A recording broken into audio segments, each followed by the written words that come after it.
उत्तर प्रदेश की राजधानी लखनऊ में केंद्रीय मंत्री निर्मला सीतारमण ने मिशन शक्ति के तीसरे चरण का किया शुभारंभ। महिलाओं की सुरक्षा, सम्मान और आत्मनिर्भरता पर केंद्रित है ये मिशन। वित्त मंत्री ने गंगा एक्सप्रेसवे के लिए जारी किए 5100 करोड़ रुपए।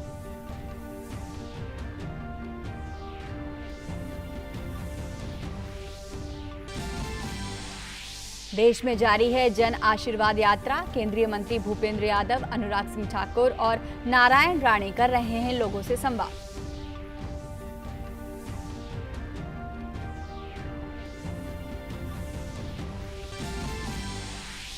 जम्मू कश्मीर में सुरक्षा बलों को मिली बड़ी कामयाबी। अवंतीपोरा में हुई जैश ए मोहम्मद से मुठभेड़ में 3 आतंकी ढेर। सुरक्षा बलों का तलाशी अभियान जारी।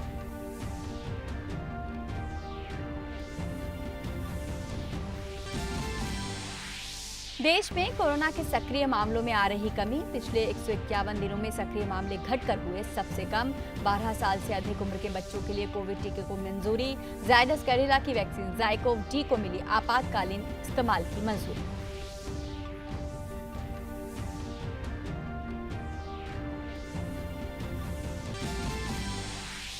अफगानिस्तान में तालिबान के अपनी स्थिति मजबूत करने की कोशिश के कारण डर और आतंक का माहौल। कई जगहों से अल्पसंख्यकों पर हमले की खबर। कई जगहों पर तालिबान को लोगों और विरोधी ताकतों का करना पड़ रहा है सामना। खबरों के अनुसार 3 जिले तालिबान के कब्जे से मुक्त।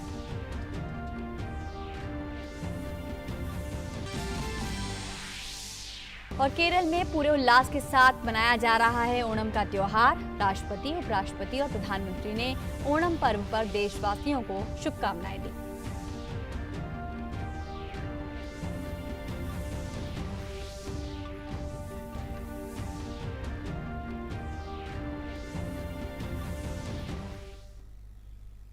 नमस्कार, समाचार अब विस्तार से।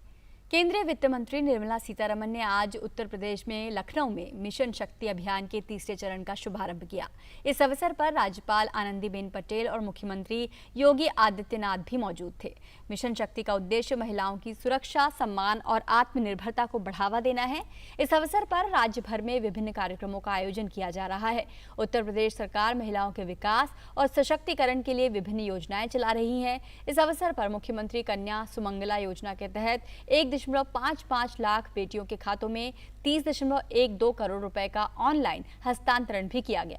वित्त मंत्री ने कहा कि प्रधानमंत्री नरेंद्र मोदी ने महिला सशक्तिकरण को हमेशा ही प्रमुखता दी है। उन्होंने कहा कि प्रधानमंत्री मुद्रा योजना के तहत देश में सबसे अधिक लोन भी महिलाओं को ही मिला है, जो दिखाता है कि देश और प्रदेश में महिला शक्ति को स्वावलंबी बनाना ही सरकार की प्राथमिकता है। जनधन हो, उज्ज्वला स्कीम हो, स्वामित्व हो, पोषण अभियान हो या मुद्रा लोन के द्वारा जो छोटे छोटे लोन मिलता है, उन सब में हो महिला को ही अग्रस्थान मिला है। इसीलिए उस मुद्रा स्कीम में बहुत सारे महिला को ही बेनिफिट मिला। इसीलिए मुझे कोई भी शक नहीं है कि उत्तर प्रदेश आने वाले दिन में इतने स्पीड से आगे बढ़ेगी जिसमें महिला का रोल भी एकदम स्पष्ट दिखाई देगी। और हम महिला एक हम इधर हैं और 75 डिस्ट्रिक्ट्स में भी जो भी महिला इस प्रोग्राम में भाग ले रहे हैं, उन सबको मेरा बधाई और your future is very bright. Uttar Pradesh के लखनऊ में मिशन शक्ति के तृतीय चरण के शुभारंभ के अवसर पर कार्यक्रम को संबोधित करते हुए मुख्यमंत्री योगी आदित्यनाथ ने कहा कि आधी आबादी को विकास यात्रा में दरकिनार कर कोई भी प्रदेश या देश तरक्की नहीं कर सकता। मिशन शक्ति के 2 चरण अब तक प्रदेश के अंदर सफलतापूर्वक आगे बढ़े हैं। प्रदेश शासन का गृह विभाग, महिला और बाल विकास विभाग के संयुक्त प्रयास से अंतर विभागीय समन्वय के माध्यम से यह कार्यक्रम तेजी के साथ आगे बढ़ रहा है, क्योंकि आधी आबादी को नजरअंदाज करके कोई भी समाज, कोई भी प्रदेश या कोई भी देश कभी भी समर्थ नहीं बन सकता। और उत्तर प्रदेश में गंगा एक्सप्रेसवे परियोजना के लिए 5100 करोड़ रुपए के ऋण हस्तांतरण का कार्यक्रम आज लखनऊ में पूरा किया गया। इस संबंध में ऋण स्वीकृति पत्र के हस्तांतरण के लिए मुख्यमंत्री की अध्यक्षता में एक उच्च स्तरीय बैठक का आयोजन किया गया। कार्यक्रम में मुख्य अतिथि के तौर पर वित्त मंत्री निर्मला सीतारमण ने भी हिस्सा लिया। इस अवसर पर बोलते हुए वित्त मंत्री निर्मला सीतारमण ने कहा कि इस एक्सप्रेस वे से वोकल फॉर लोकल और वन डिस्ट्रिक्ट वन प्रोडक्ट को भी बढ़ावा मिलेगा।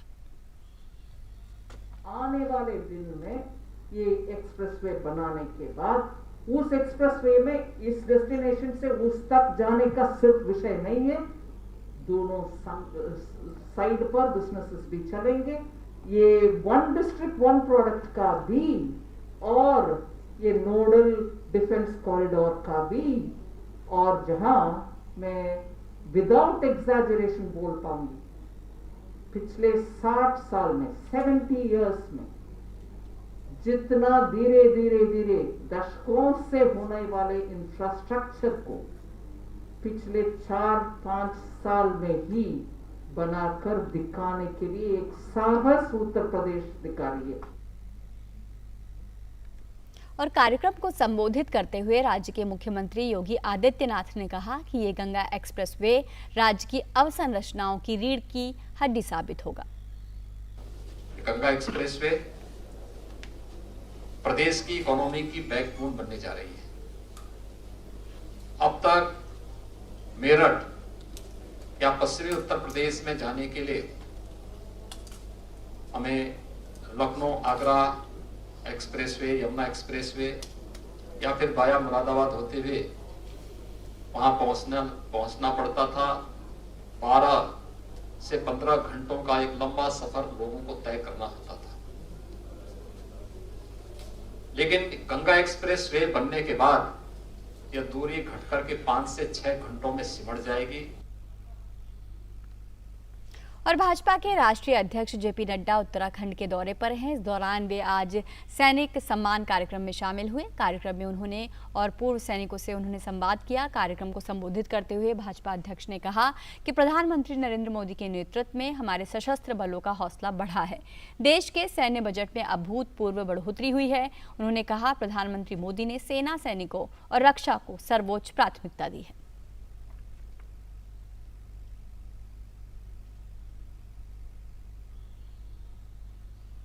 मोदी जी के नेतृत्व में देश सुरक्षित है, मजबूत है और तीव्र गति से बढ़ने के लिए आतुर है। बहुत से लोग कहते थे डिफेंस के बारे में, डिफेंस की चिंता करनी चाहिए, डिफेंस की चिंता करनी चाहिए, लेकिन डिफेंस के बजट के बारे में किसी ने सोचा था क्या? मैं आंकड़ों के साथ बताना चाहता हूं।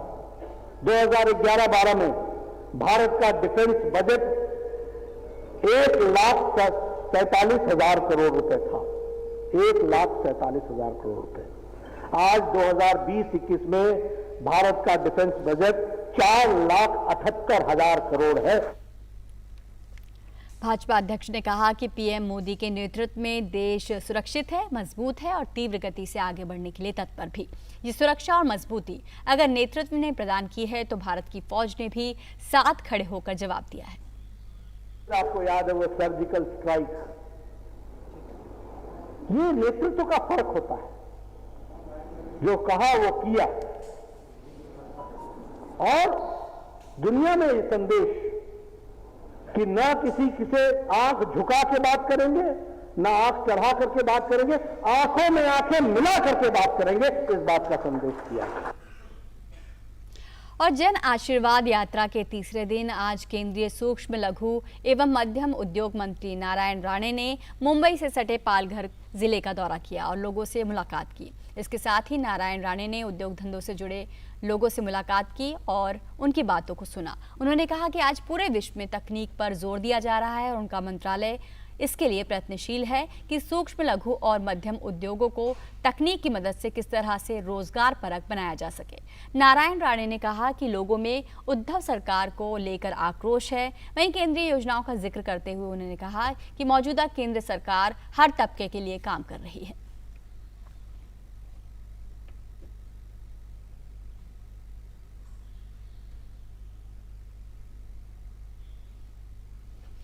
केंद्रीय श्रम और रोजगार मंत्री भूपेंद्र यादव ने कहा कि कोविड महामारी के कारण उत्पन्न स्थिति के संदर्भ में प्रवासी श्रमिकों के बारे में एक सर्वेक्षण किया जा रहा है। उन्होंने कहा कि इसी महीने एक पोर्टल की शुरुआत की जाएगी जिस पर प्रवासी श्रमिक अपना पंजीकरण करवा सकते हैं। राजस्थान के अजमेर में भाजपा की 6 दिन की जन आशीर्वाद यात्रा के समापन के बाद संवाददाताओं से बातचीत में भूपेंद्र यादव ने कहा कि केंद्र सरकार ने श्रम कानूनों में संशोधन के कई कदम उठाए हैं। हाल ही में संपन्न संसद सत्र में विपक्ष के रवैये की आलोचना करते हुए उन्होंने कहा कि लोकतंत्र बातचीत से चलता है। केंद्रीय सूचना और प्रसारण मंत्री अनुराग ठाकुर ने हिमाचल के मंडी में जन आशीर्वाद यात्रा के तहत एक प्रेस वार्ता को संबोधित किया। केंद्रीय मंत्री अनुराग ठाकुर ने कहा कि प्रधानमंत्री नरेंद्र मोदी के नेतृत्व में देश में अब तक का सबसे युवा मंत्रिमंडल बनाया गया है। प्रधानमंत्री के नए मंत्रिमंडल का परिचय तक नहीं करवाने दिया, क्योंकि उस मंत्रिमंडल में 28 मंत्री ओबीसी वर्ग के थे, 12 मंत्री अनुसूचित जाति वर्ग से थे, 8 मंत्री अनुसूचित जनजाति वर्ग से थे, 5 अल्पसंख्यक समाज से थे और 11 महिलाएं। तो कुल मिलाकर आज तक का सबसे युवा मंत्रिमंडल कहीं पर बना तो नरेंद्र मोदी जी की सरकार ने बनाया।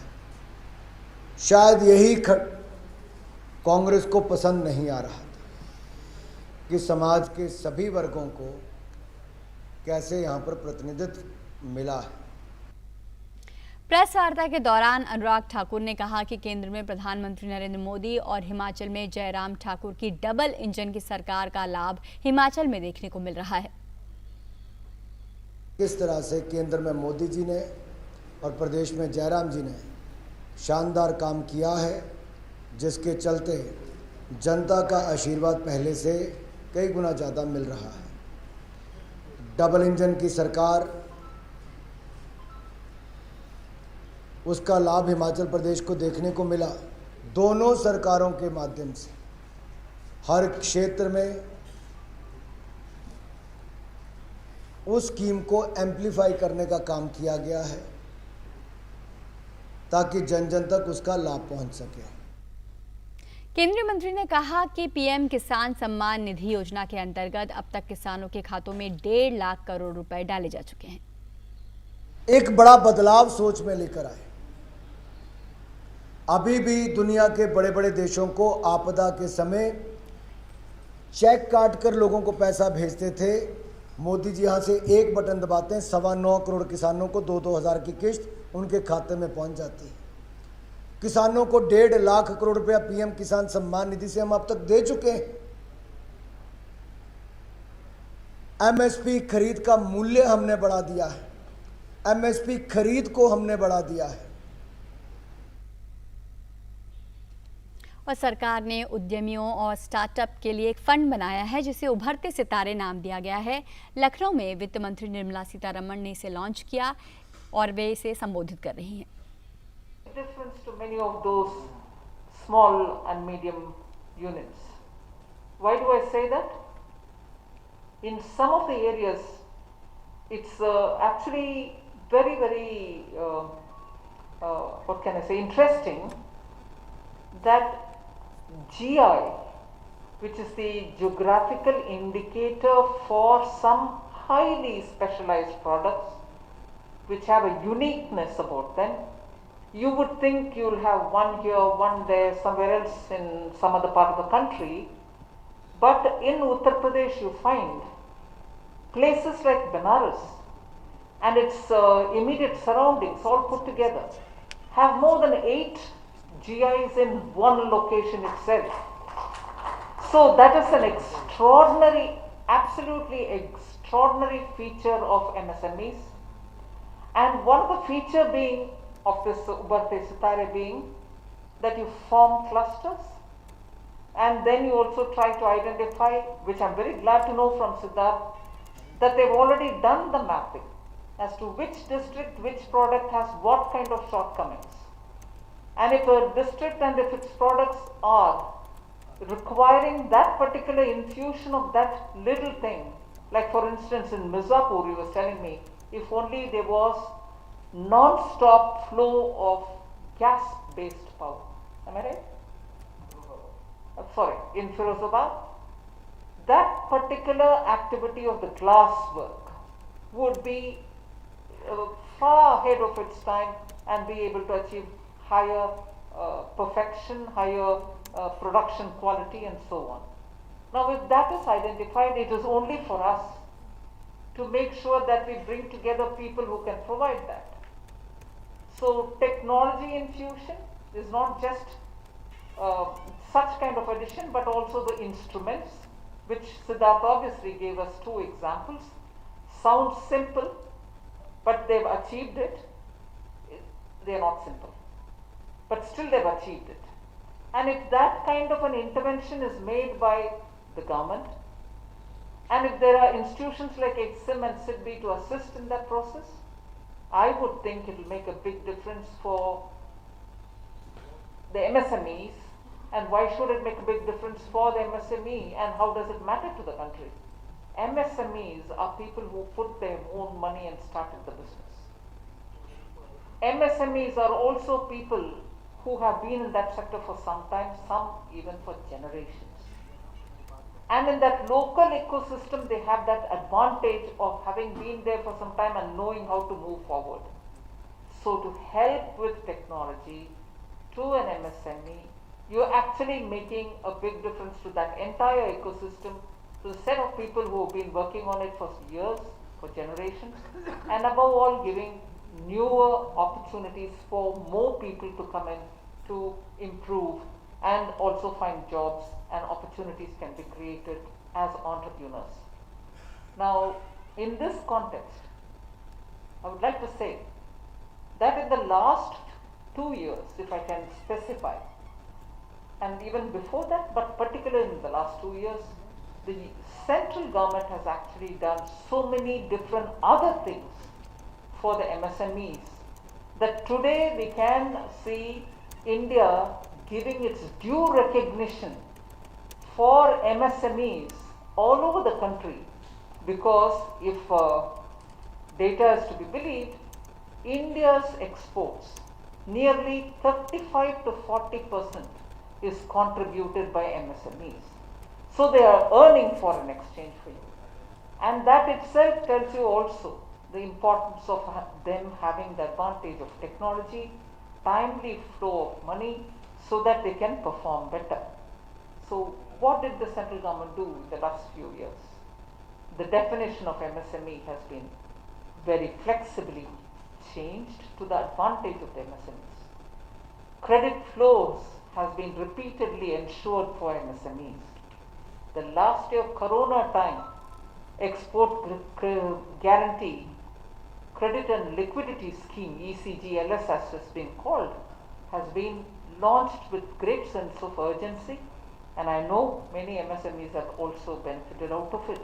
That today we have expanded it to, Pankaj Jain would be able to elaborate on it, from the Department of Banking and Financial Services, that because the success of the export emergency credit guarantee liquidity scheme, this time post the second wave, we've elaborated on it, we've expanded it. You also know that there was this bill brought in the parliament called the factoring bill, which aims directly at helping the MSMEs. What does it do? Most often, MSMEs, even if you don't supply to government but you supply to large corporations, don't get your payments when you need it and in time. Now, और उद्यमियों को बढ़ावा देने के लिए एक startup fund बनाया गया है उभरते सितारे के नाम से।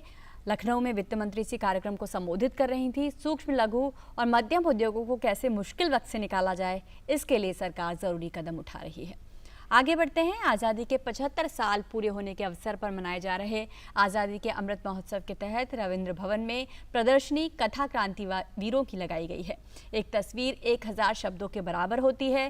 विभिन्न कलाकारों द्वारा बनाई गई ये पेंटिंग्स आंदोलन के सार को साफ रूप से दर्शाती हैं। शनिवार को इस प्रदर्शनी में संस्कृति मंत्रालय की राज्य मंत्री मीनाक्षी लेखी ने विभिन्न राज्यों के कलाकारों के द्वारा बनाई गई उनकी कृतियों के लिए उन्हें पुरस्कृत किया। उन्होंने कहा कि स्वतंत्रता संग्राम के महान शहीदों के जीवन पर प्रदर्शनी देखना बहुत अच्छा है। उन्होंने आशा व्यक्त की कि ऐसे राष्ट्रीय महत्व के सभी संस्थान प्रधानमंत्री श्री नरेंद्र मोदी के संकल्प से सिद्धि के सपने को पूरा करने के लिए कड़ी मेहनत करेंगे। बहुत सारी ऐसी जो कृति है वो देखने को मिली कि मन को छूने वाली और साथ ही जो अमृत महोत्सव का भाव जगाने का प्रयास प्रधानमंत्री जी ने किया है, वो भाव की जो बीज हैं उन बीजों को प्रफुल्लित करने का काम इन सब आर्टिस्ट भाई बहनों ने किया है। और जम्मू कश्मीर के अवंतीपुरा के नग बैरन त्राल में मुठभेड़ के दौरान सुरक्षा बलों ने जैश ए मोहम्मद से जुड़े 3 आतंकियों को मार गिराया है। सेना और पुलिस संयुक्त रूप से इस अभियान को उन्होंने अंजाम दिया। इलाके में सुरक्षा बलों का तलाशी अभियान भी जारी है। आतंकियों के पास से 2 AK-47 राइफल, 1 SLR और अन्य हथियार बरामद किए गए। आतंकियों की शिनाख्त की जा रही है। एक आतंकी की पहचान वकील शाह के रूप में हुई है, जो भाजपा के नेता राकेश पंडिता की हत्या में शामिल थे। मुठभेड़ के बारे में जानकारी देते हुए सेना की विक्टर फोर्स के GOC मेजर जनरल राशिम बाली ने बताया कि इन आतंकियों के सक्रिय होने की सूचना के आधार पर यह ऑपरेशन किया गया। ये तीनों टेररिस्ट जो हैं काफ़ी टाइम से यहाँ पर ऑपरेट कर रहे थे और वहाँ के लोकल गुज्जर कम्युनिटी इनके अगेंस्ट 3-4 बारी हमें खबर दे चुकी थी। वो बता रहे थे कि ये लोग वहाँ पर कुछ एक लेडीज़ को भी सेक्सुअली एक्सप्लॉइट कर रहे हैं और उनके प्रॉपर्टी को भी नुकसान पहुँचा रहे थे। सो एक ये बहुत सॉलिड पैगाम इस ऑपरेशन से हमारा बाहर गया है कि ना ही बिल्टअप एरिया में और वैली फ्लोर में इनके लिए कोई जगह नहीं है। ये अगर जंगल में भी जाएंगे वहाँ पर भी हमारे पास इनकी खबर आती रहेगी और इनको न्यूट्रलाइज किया जाएगा। और कोरोना के खिलाफ टीकाकरण अभियान में भारत तेजी के साथ आगे बढ़ रहा है। केंद्रीय स्वास्थ्य और परिवार कल्याण मंत्रालय के अनुसार राष्ट्रव्यापी टीकाकरण अभियान के तहत देश में अब तक 57,61,17,000 से अधिक कोविड टीके लगाए गए हैं। पिछले 24 घंटों में 36,36,043 से अधिक टीके लगाए गए। और देश में कोरोना वायरस के दैनिक मामलों में लगातार गिरावट देखने को मिल रही है। स्वास्थ्य और परिवार कल्याण मंत्रालय के अनुसार पिछले 24 घंटों में 34,457 नए मामले दर्ज किए गए, जबकि 36,347 लोग उपचार करवाकर स्वस्थ हो चुके हैं। इस तरह अब तक कुल 3,15,97,982 लोग उपचार कराकर स्वस्थ हो चुके हैं। इसके बाद रिकवरी रेट बढ़कर 97.54% हो गई है। इस समय देश में सक्रिय मामले 3,61,340 हैं। और अफगानिस्तान पर तालिबान के कब्जे के बाद जनता की ओर से शुरू हुआ विरोध का दायरा बढ़ रहा है। अफगान समाचार एजेंसियों के अनुसार 3 जिलों को तालिबान के कब्जे से मुक्त करा लिया गया है। रिपोर्ट्स के अनुसार तालिबान विरोधी कमांडर अब्दुल हमीद के नेतृत्व में बगलान प्रांत के 3 जिले तालिबान के कब्जे से आजाद करा लिए गए हैं। अफगानिस्तान की सबसे बड़ी समाचार एजेंसी पजवाक की ओर से जारी वीडियो में दिखाया गया है कि स्थानीय लोग जिलों के मुक्त होने के बाद राष्ट्रीय ध्वज फहराकर खुशी मना रहे हैं। उधर तालिबान द्वारा देश पर अपना नियंत्रण मजबूत करने के प्रयासों के बीच आतंक, अफरा तफरी और भय का माहौल जारी है। इस बीच तालिबान द्वारा हाल ही में अल्पसंख्यकों के नरसंहार की रिपोर्ट आने के बाद लोगों में खौफ बढ़ गया है। एक अंतर्राष्ट्रीय मानवाधिकार संस्था ने चश्मदीदों के हवाले से बताया है कि तालिबान हजारा समुदाय पर अत्याचार कर रहे हैं। तालिबानियों द्वारा गजनी प्रांत पर कब्जा करने के बाद वहां के एक गांव में 9,000 लोगों की बेरहमी से हत्या कर दी गई। रिपोर्ट के मुताबिक जुलाई से अब तक तालिबान ने हजारा समुदाय के जितने लोगों को मारा है, ये उसका बहुत छोटा सा हिस्सा है।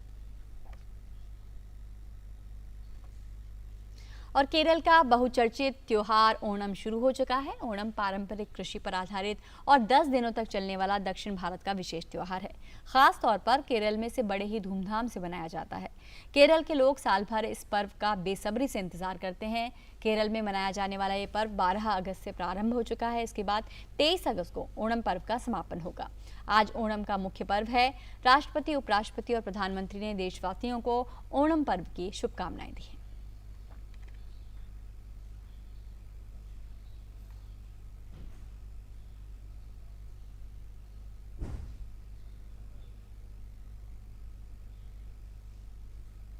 तो इस समाचार बुलेटिन में फिलहाल इतना ही। हमारी पूरी टीम को दीजिए इजाजत। नमस्कार।